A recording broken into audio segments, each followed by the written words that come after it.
नमस्कार, आप देख रहे हैं लोकमंच न्यूज और मैं हूं आपके साथ सत्यम गौर। इस वक्त की बड़ी खबर लखनऊ से सामने निकल कर आ रही है, जहां पर यूपी सचिवालय भत्ता हुआ है बहाल। बड़ी खबर आपको बता रहे हैं, योगी कैबिनेट ने कल दी है मंजूरी। सचिवालय समन्वय समिति ने आभार जताया है। समिति के पदाधिकारियों ने सीएम का जताया है आभार। सचिवालय संघ के अध्यक्ष यादवेंद्र मिश्रा ने खुशी जाहिर की है। बड़ी खबर इस वक्त की आपको बता रहे हैं लखनऊ से, जहां पर आपको बताते चले कि यूपी सचिवालय भत्ता यहां पर बहाल हुआ है। योगी कैबिनेट ने कल दी है मंजूरी। सचिवालय समन्वय समिति ने आभार जताया है। समिति के पदाधिकारियों ने सीएम का आभार जताया है। सचिवालय संघ के अध्यक्ष यादवेंद्र मिश्रा ने भी खुशी जाहिर की है।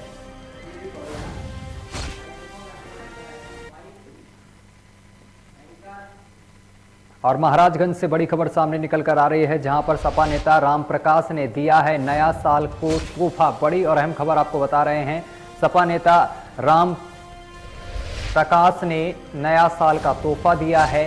क्षेत्र पंचायत के विकास कार्यों का किया है लोकार्पण।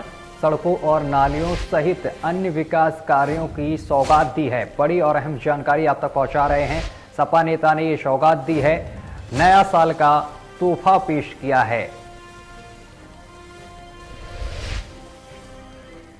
चलिए, एक और बड़ी खबर सामने निकल कर आ रही महाराजगंज से, जहां पर आपको बताते चले किसानों के साथ हो रही धोखाधड़ी। गेहूं की सिंचाई कर यूरिया के लिए दर दर भटक रहे हैं किसान। बड़ी और अहम खबर आपको बता रहे हैं। आपको बताते चले किसानों के साथ हो रही है धोखाधड़ी। गेहूं का सिंचाई कर यूरिया के लिए यहां पर किसान दर दर भटक रहे हैं और किसी केंद्र पर यूरिया मिल रही है तो 350 रुपये बोरी बेची जा रही है। मजबूरी में किसानों को अधिक मूल्य देकर यूरिया की बोरी को खरीद रहे हैं। जिले के जिम्मेदार कृषि अधिकारी नहीं ले रहे हैं शुद्ध, वहीं किसान यूरिया के लिए दर दर भटकने को मजबूर हैं।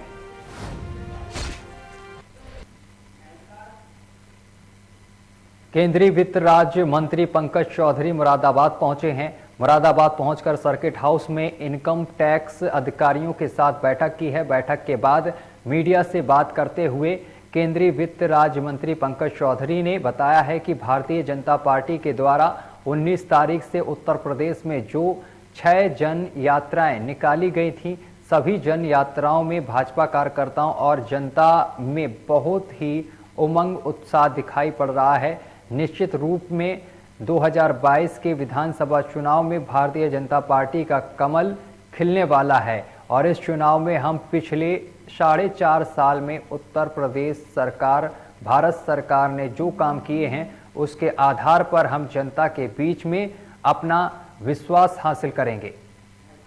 देखिए, 19 तारीख से उत्तर प्रदेश में 6 यात्रा निकली थी, जिसमें यात्रा नंबर 5 में मैं करीब 8 दिन और बहराइच की यात्रा में 1 दिन रहा। और जिस प्रकार का मैं उत्साह और उमंग कार्यकर्ताओं का भी और जनता का देख रहा हूं, निश्चित तौर से 2022 में पुनः भारतीय जनता पार्टी का कमल खिलने वाला है। देखिए, 4.5 पौने 5 साल में जो हमारी उत्तर प्रदेश की सरकार का काम किया है, जो हमारी भारत सरकार ने काम किया है, उसके आधार पर हम जनता के बीच में ये विश्वास हासिल करने के लिए तो यात्रा निकाली गई। चलिए, रुकेंगे एक छोटे से ब्रेक के लिए। ब्रेक के बाद खबरों का सिलसिला लगातार जारी रहेगा। जब पशुओं को मिलेगा प्यार और मिल्को मोर पशु आहार तो दूध बहेगा, मुनाफा बढ़ेगा। मिल्को मोर पशु आहार, खुदी को आजमाया है तो ये अंदाज आया। तुम में भी मैं हूं शुद्ध प्लस पान मसाला। रज्जू भैया सैनिक विद्या मंदिर, गांव खंडवाया, तहसील शिकारपुर, जिला बुलंदशहर आपका स्वागत करता है। रज्जू भैया सैनिक विद्या मंदिर एक राष्ट्रीय प्रकल्प है, जिसका मुख्य उद्देश्य विद्यार्थियों को एनडीए व अन्य माध्यमों से भारतीय सेना में प्रवेश दिलाना है। भारतीय सेना में अपने बच्चों का उज्जवल भविष्य बनाने के लिए रज्जू भैया सैनिक विद्या मंदिर में प्रवेश दिलाएं। प्रवेश प्रक्रिया प्रारंभ हो चुकी है। 31 दिसंबर 2021 तक रजिस्ट्रेशन किए जा सकते हैं तथा लिखित परीक्षा 16 जनवरी 2022 को होगी।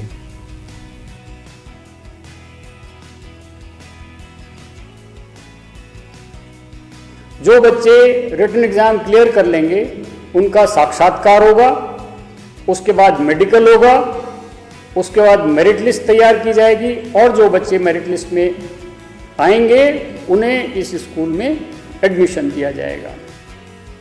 योग्य शिक्षकों के माध्यम से रज्जू भैया सैनिक विद्या मंदिर में छात्रों को योग्य सैनिक, योग्य नागरिक और सफल मनुष्य बनाने के अवसर का लाभ उठाएं।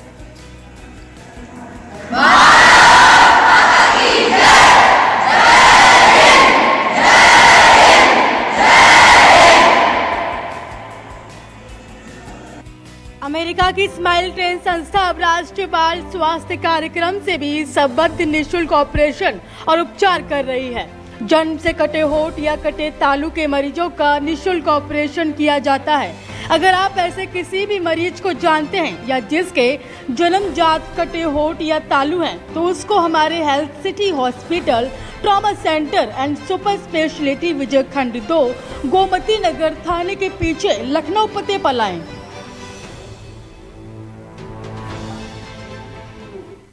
एक बार फिर से आप सभी दर्शकों का खबरों पे स्वागत है। चलो खबरों का रुख करेंगे। आपको बताते चले कि जम्मू कश्मीर में स्थित माता वैष्णो देवी मंदिर में हुए भगदड़ में जिन लोगों की जान गई उनमें से करीब 32 वर्षीय मोनू शर्मा, जो कि दादरी में अपनी मामा के पास रहता था, उसी की मौत की खबर सामने निकल कर आई है। दरअसल मोनू शर्मा अपने ओला कार से कुछ सवारियों को जम्मू कश्मीर छोड़ने गया था।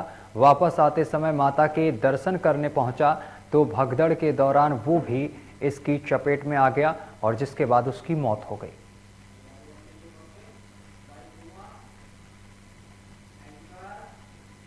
रायबरेली से अहम खबर सामने निकल कर आ रही है। रायबरेली में सीएम योगी जन विश्वास यात्रा लेकर पहुंचे। वहीं विशाल जनसभा को संबोधित करते हुए रायबरेली को 834 करोड़ की लागत से 381 परियोजनाओं का लोकार्पण और शिलान्यास किया। साथ ही सीएम योगी ने विपक्षी दलों पर निशाना साधा। पैसे पहले की सरकार के होते थे लेकिन विकास कार्य में नहीं लगते थे। आपको बताते चले कि कांग्रेस के टिकट से विधायक रहे सदर विधायक अदिति सिंह कुछ दिन पहले भाजपा में शामिल हुई थीं। वहीं आज हरचंद्रपुर विधायक राकेश प्रताप सिंह भाजपा में शामिल हुए। 2022 के चुनाव के मद्देनजर आज योगी आदित्यनाथ के दौरा रायबरेली में हुआ है, जो ITI मैदान स्पोर्ट्स में हुआ है। आज उन्होंने कांग्रेस पर जमकर निशाना साधा, क्योंकि आज कांग्रेस की 2 विधायक जो पिछले 2017 में विधायक जो कांग्रेस से हुई थी, वो आज पूर्णतः भाजपा ज्वाइन कर लिया है, जिसमें रायबरेली सदर विधायक अदिति सिंह और हरचंद्रपुर विधायक राकेश प्रताप सिंह ने भाजपा ज्वाइन की और उन्होंने 834 करोड़ की परियोजनाओं का लोकार्पण भी किया, जिसमें रायबरेली को सौगात दी है। जिसमें कैमरामैन से कहूँगा जो लोकार्पण के सीट दिखाएं।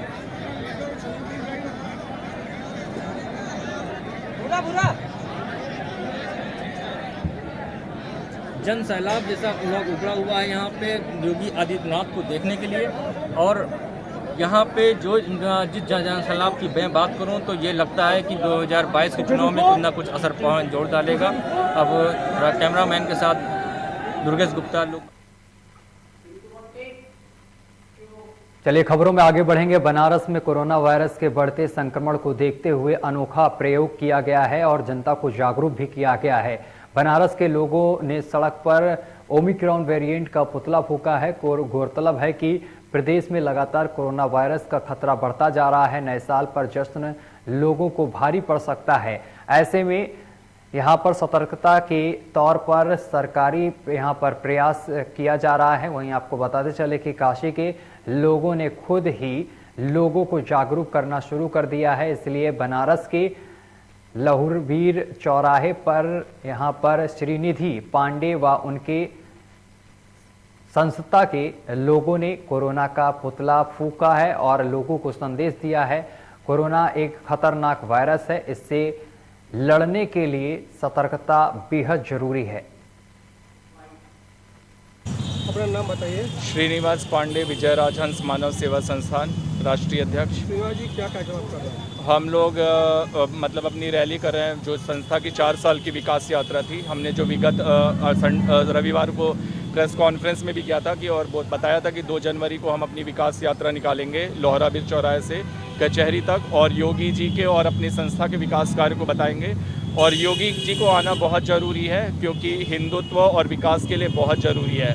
और हम ये कोरोना का पुतला जला रहे हैं और ये इसको हम ये शो कर रहे हैं कि आपको 2 गज दूरी, मास्क है जरूरी रखना चाहिए और जागरूक होना चाहिए। और ये चीज़ है कि अगर लोग अगर सतर्क नहीं होंगे और केस बढ़ेगा तो हमारे लिए दिक्कत होगी। चलिए, बुलेटिन में अभी के लिए बस इतना ही। देश दुनिया की तमाम खबरें देखने के लिए देखते रहिए लोकमंच न्यूज।